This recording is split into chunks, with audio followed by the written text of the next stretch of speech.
now begin the voting process. Those in favor of draft resolution A/ES-11/L1, please signify. Those against, abstentions. The General Assembly is delegations confirm that their votes are accurately reflected on the screen. The result of the vote is as follows.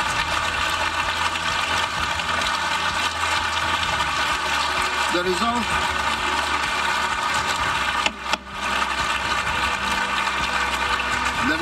of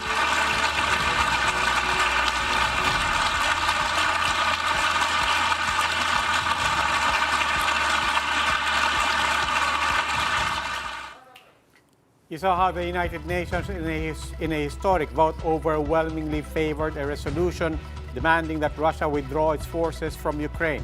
141 nations rebuked Moscow for its aggression against its neighbor. The vote, while non-binding, puts pressure on Russia to end hostilities as it faces further isolation. That isolation increases by the day as more and more economies slap financial sanctions against Russia. But as Moscow's access to financial resources get hamstringed, so do remittances being sent home by Filipinos. The Philippine Embassy in Russia has warned that Filipinos there might have a hard time sending money.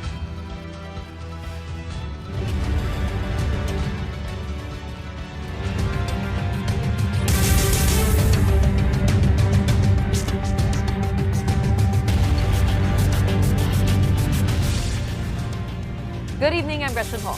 I'm Robbie Alampay. You're watching The Big Story. Russian banks are now out in the cold as devastating financial sanctions continue to grip the nation. Home to thousands of overseas Filipino workers, those penalties on Moscow are already causing difficulties in sending remittances. Faith Del Mundo has the big story. The economic sanctions on Kremlin are now taking a toll on overseas Filipino workers in Russia.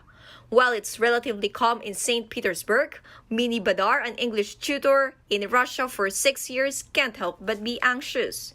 Actually, limited na lang yung access ng Facebook dito eh. Hindi mo na masyadong Minsan gumagamit pa kami ng VPN para lang maka-access ng Facebook. Kino-control na ng government. Parang natulala na lang kami kagabi habang nag-uusap kami nung may mga nababasa na kami. Parang paano na lang kami pagka kailangan, kung gano'n na talagang sitwasyon, no matter what happens, we have to go home to our families. Adding to her worries are the financial sanctions on Moscow. In February, she was not able to remit money to her family, a big blow for a breadwinner like her. Hindi kami makapagpadala, hindi kami makabili ng dollar. Yung mga ATMs dito, hindi na pwedeng maglabas ng pera. Sobrang taas ng dollar, hindi kami makabili. As in, hindi talaga. Yung iba ayaw din magbigay. Hoarding has also become rampant as prices for basic goods and commodities are expected to spike. Kahapon, wala nang mabiling pasta kasi pasta ang main food dito. Toilet papers, naubos na rin. Kasi nga, tataas yung prices. With this, Badar plans to go back home if the situation worsens. Uwi na lang kami. Kasi mahirap eh. This is not our country. Better to go home. There's no place like home. Better to go home to Philippines. The Department of Foreign Affairs, for its part, vows repatriation flights for OFWs in Russia. They said that OFWs can coordinate with the embassy to schedule their flights. Pag hindi talaga tumigil, mas lalong dadami yung sanctions. And they just have to contact their banks. And when things become very difficult, we suggested they should just ask for repatriation. Kasi mahirap naman na meron kang ruble, hindi mo naman mapapalitan or hindi mo rin mapadala. For those in need of assistance, the DFA said OFWs in Russia may contact them via their social media accounts and website. For News 5, Faith Del Mundo, we are One News. In another big story, the Philippines is opening its doors to Ukrainian refugees. President Duterte has signed Executive Order 163 that commits efforts to protect refugees, stateless persons, and asylum seekers. The Philippines joins other nations in preparing for the expected 4 million Ukrainian refugees. An interagency committee has been tasked with providing assistance to that community. How exactly does government plan to help Ukrainian refugees? That big question and more with Attorney George Ortha, the second Chief State Legal Counsel of the Department of Justice. Attorney Ortha, welcome to the big story. Good evening, Robbie. And good evening to all of your televiewers and listeners. Attorney Ortha, maybe just give us an idea of what exactly we are opening our doors to and in what form. Nabanggit po kanina, the international community is expecting millions of refugees. It's not like we're taking on all of that will spread out throughout the world. Pero tayo po sa Pilipinas, how many are we expecting and what will our assistance look like? Okay, so we have no information. No? Well, particularly the Department of Justice has no information as to the number of persons who might be coming in and apply for a refugee status. So I'm sorry, but I cannot give you any figure right now. Now, the Philippines has a long story of accepting refugees. And if these people from Ukraine would seek refuge into the Philippines, in general, we are open and they can come here and apply for refugee status. And if they do get refugee status, what exactly does that mean once they arrive in the country? Well, essentially, they can stay here in the country, no, and we are not supposed them to return. We're not supposed to return them to the place where their life would be in danger. Their life and liberty would be in danger. With this, that's essentially what we would be affording to these refugees, and to the extent that we can assist them. Okay, of course, we cannot promise them houses or monthly allowances. To the extent that we can give, then we will. No? And that's what we've been doing since time immemorial. No? And with the assistance of the DSWD, basically, okay, because in the DOJ, we practically what's with us is the refugee status determination. With respect to other needs, like if they need medical assistance, we can go to the Department of Health and pursuant to their existing rules. No, if they can assist, then they will. For financial assistance, we can go to the Department of Social Welfare and Development, but of course, again, subject to their rules with respect to financial assistance. Sige, Attorney Ortha, maraming salamat po. That was Attorney George Ortha III, DOJ Chief State Counsel. And it's not just Filipinos in Ukraine who are dealing with serious issues right now. This, as many Filipinos in Hong Kong are reportedly testing positive for COVID-19. Gretchen has the latest on this story. That's right, Robbie. 221 Filipinos in Hong Kong have tested positive for COVID-19 as the city-state battles a surge in infections. In today's Laging Handa briefing, Philippine Labor Attaché Melchor Dizon says COVID-positive Filipinos are either staying with their employers or in quarantine facilities. Dizon assured that the Philippine Overseas Labor Force or Office and the Hong Kong government are ready to assist OFWs who will be terminated from their jobs after testing positive. Ang Hong Kong government ay nagpadala ng official communication dito sa Philippine Consulate General na sila ay tutulong sa pag-assist doon at monitor at nagbigay na rin sila ng warning sa mga employer na ito ay labag sa employment ordinance yung pag-terminate ng worker kung sila ay nasa sa COVID. These are the other big stories tonight. After several failed attempts, nuclear energy is now part of the country's energy mix. The president's latest executive order outlines a nuclear program for the country. Sparks flew in the Kibuloy-backed SMNI debate as three senatorial aspirants butt heads on the horrors of the Marcos regime. And something to help cool your heads this heated election season, a rollback in water rates. These big stories after the break.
Good evening. You're still watching The Big Story. I'm Robbie Alampay. And I'm Gretchen Ho.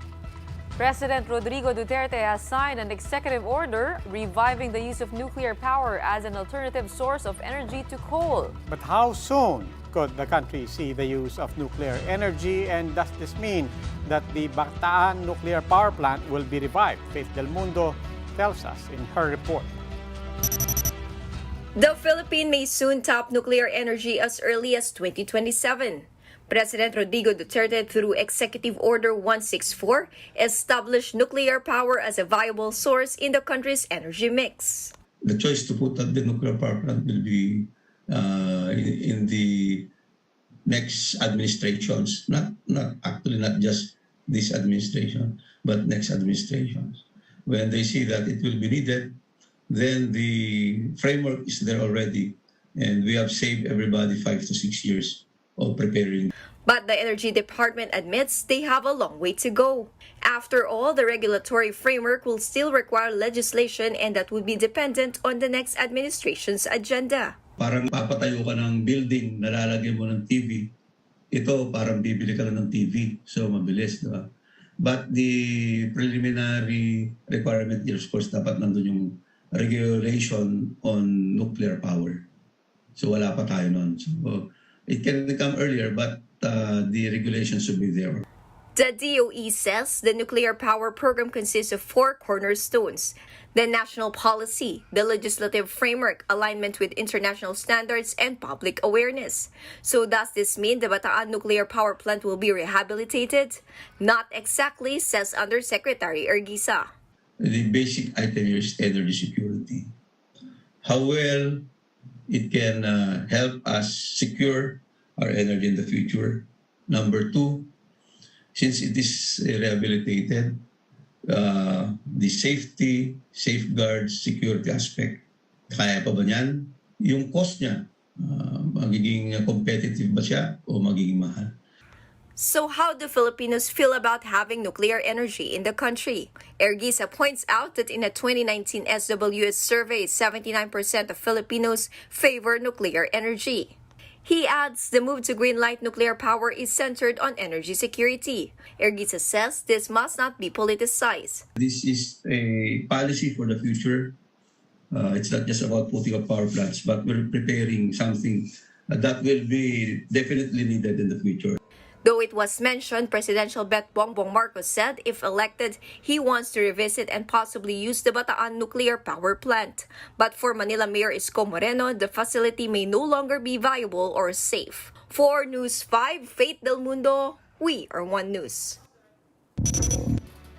Is including nuclear power in the country's energy mix a safe option? That big question and more with Dr. Carlo Arcilla, Director of the DOST Philippine Nuclear Research Institute. Dr. Arcilla, welcome to The Big Story. Welcome po. Thank you po. Thank you very much. Good evening. Dr. Arcilla, if we were to pick up the conversation about nuclear energy, nuclear power again in the Philippines, do we have to proceed from the Bataan nuclear power plant or not necessarily? The option of the BNPP is probably the fastest way to go nuclear.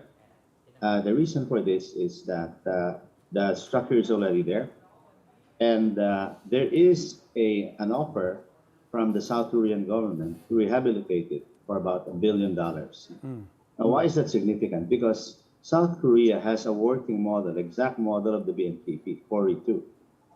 It was built more or less the same time, and that plant has been running for almost 40 years, very profitably and very safely. So they have the experience, and they recover their investment in 6 years. So they know what they're talking about when they want to make that offer.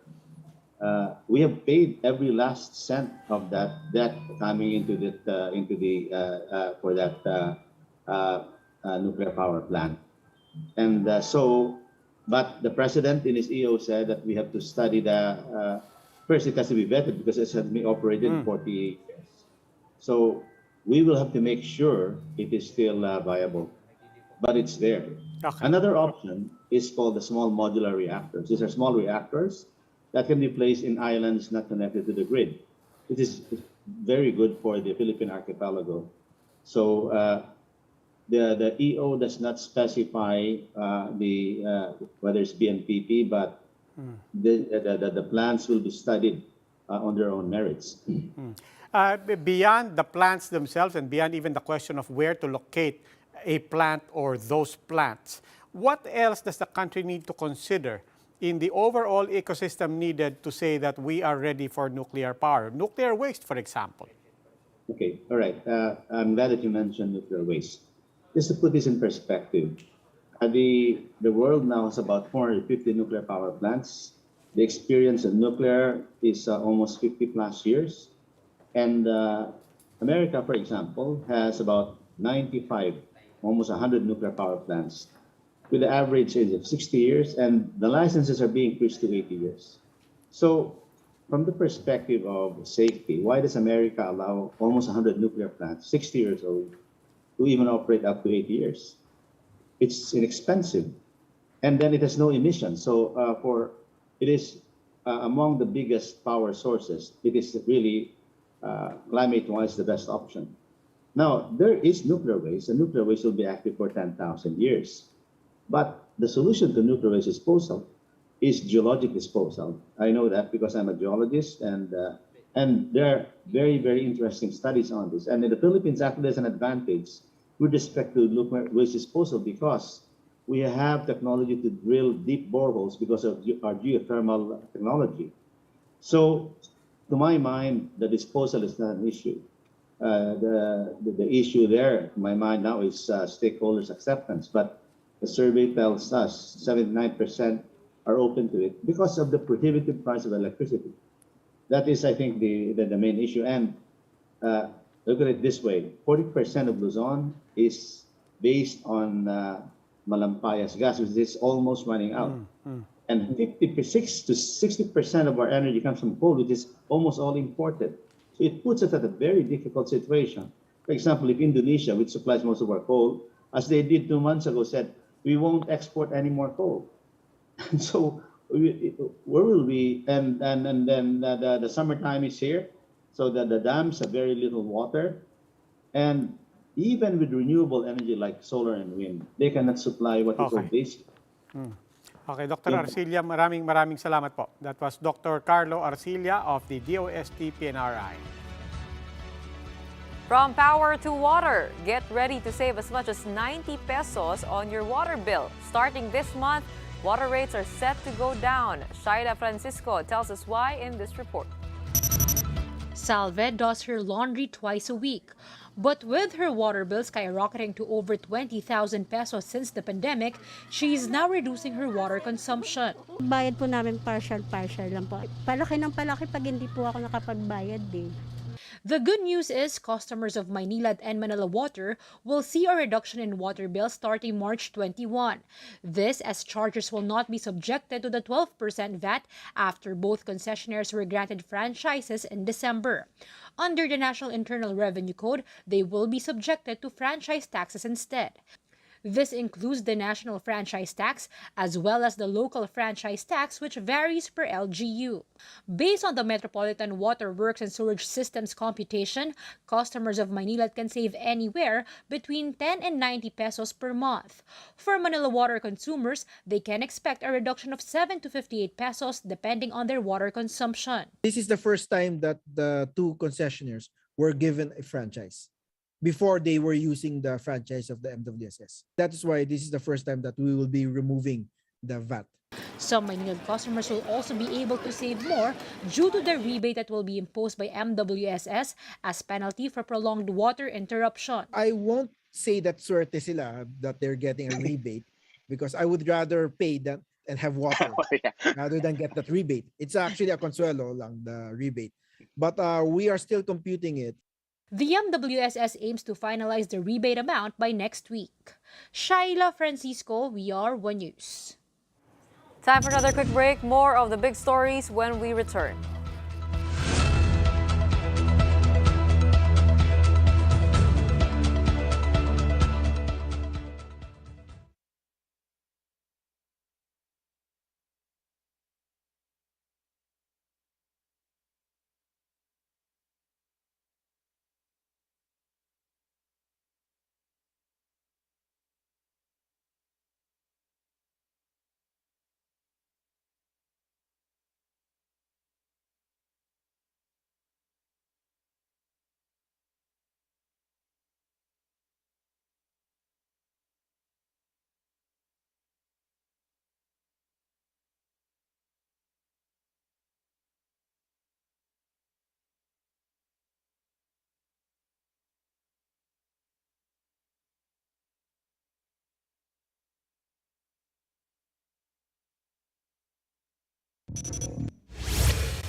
Good evening. You're still watching The Big Story. I'm Robbie Alampay. And I'm Gretchen Ho.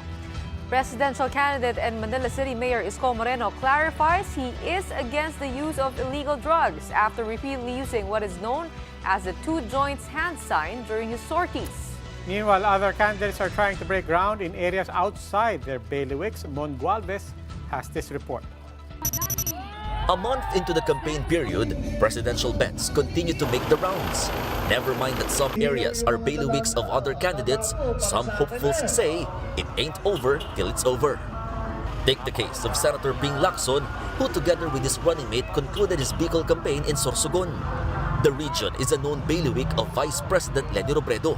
And yet, Lacson says the Nationalist People's Coalition, Soto's party, has a stronghold on the province. Basta Sorsogon, NPC country. I don't know about Bineni country. Basta Sorsogon, yun ang narinig namin mula nang naglanding kami rito, NPC country. There's no such thing as somebody's country, so to speak. Even the so-called Solid North. Speaking of Solid North, Manila Mayor Isko Moreno made his way to the region via a rally in Quirino. Here, he clarified his now viral photo of him doing the two joints hand sign.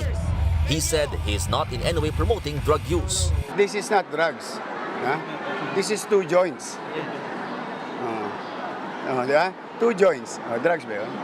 Kita mo, Isko, Doc Willie. Ito pa isa. Yorme, Ong. Pwede? Chill. Don't panic. It's organic. Also in the north, Senator Manny Pacquiao was welcomed by pastors and residents in Lingayen on his second day in Pangasinan. During his speech, Pacquiao took a jab at candidates whom he alleges to be robbers.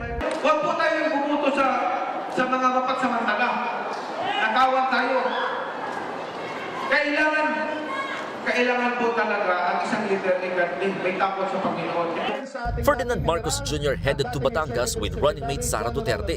They were welcomed by 4,000 supporters, including Batangas Governor Dodo Mandanas and Vice Governor Mark Leviste, who officially endorsed the Uniteam tandem.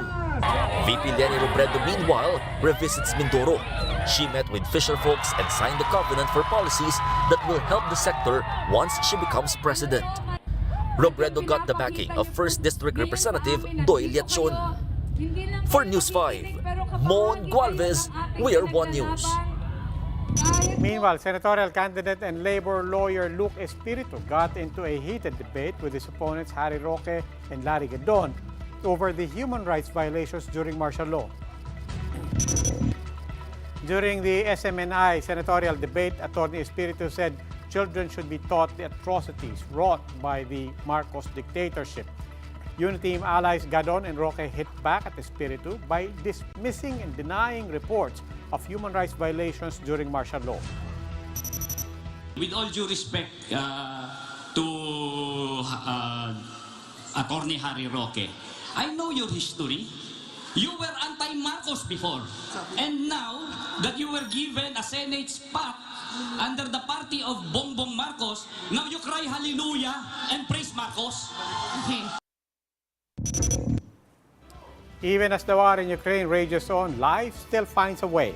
A maternity hospital in Kyiv continues its operations, helping mothers give birth in their cellars. Some were even admitted before the invasion and were woken up by the screams of fellow women on the first day of the attacks.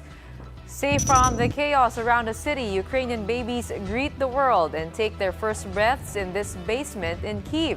Hospital management say most of their staff have not left the building since February 24. While new moms were beaming with joy as they looked at their babies, expectant mother Alena Shinkar hoped her newborn will grow up in a better world. The war started, and I couldn't believe. I thought it's some nightmare. But this is what it is. This is how we're living. Hopefully, hopefully this one will see peace. As the war rages on more and more, we're seeing the extent of the damages and how it's affecting everybody around the world.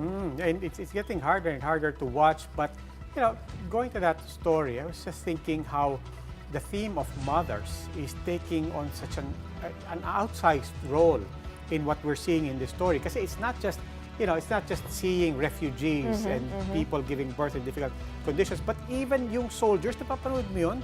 The Russian soldiers calling their mothers at home and saying, you know, I want to go home and this is not what I signed up for. And mothers in Ukraine reaching out to mothers in Russia saying, tell your sons not to come here. It's actually really painful to see families getting separated, even mothers having to stay.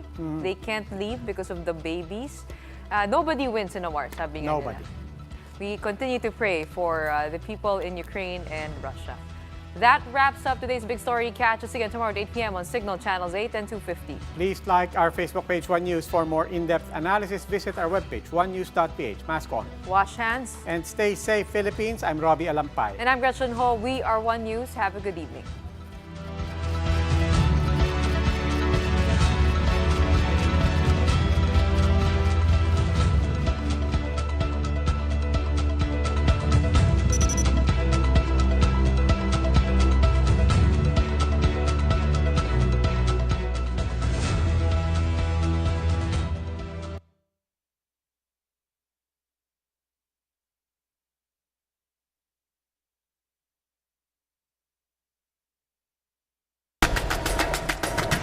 Director Zona Tamayo told 1PH